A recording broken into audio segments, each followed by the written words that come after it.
Welcome back to another technical video. Today we're going to be going through your question, answering it, and hopefully finding that solution for you. Now, remember to stay just a little bit crazy like me, and hopefully you get to that resolution. Now let's continue on.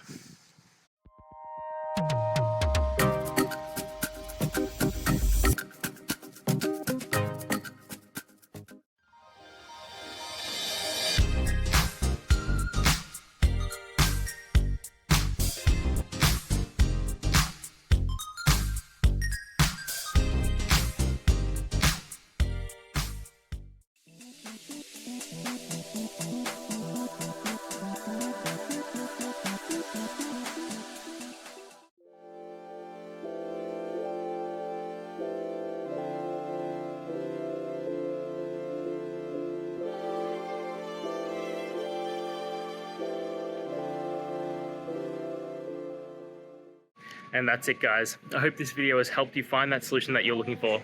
If it did, please hit the subscribe button. I'd really appreciate it. And until next time, I hope you have a good one. Cheers.